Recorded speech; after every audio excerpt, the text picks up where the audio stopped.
So we can start off by looking at Lois Lane velocity. So if you consider Lois Lane velocity without drag, you get that it's 88.2 meters per second. But of course, in reality, there is air resistance and there is terminal velocity. There's only so fast you can go. And that formula would be the square root of 2 times mass times gravity over density, area, and drag coefficient. And you get that the end result is 47.1 meters per second.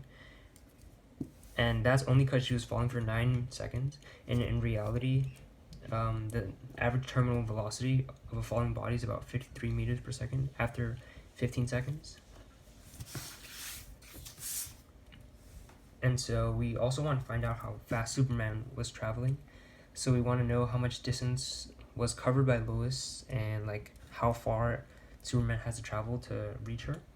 So in the video, we see that she's like, she falls about 3/4 down the way of the building, and I found that distance to be around 397.305 meters, and about a quarter more is 530 meters. So it's about like 111 story building, which is kind of like ridiculous, but it is a movie after all. So Superman's traveling at about 44 meters per second to cover that distance to save Lois, and he's moving with a force of about 97,000 joules, almost 100,000 joules, and that's like definitely enough to kill Lois.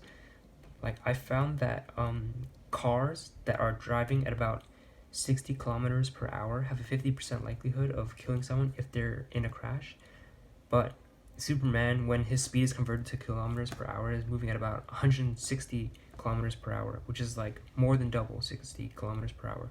So he's definitely, without a doubt, going to kill Lois if he doesn't like slow his descent as he catches Lois. But you don't see that in the movie. He's simply flying up and then catching her with no gradual descent.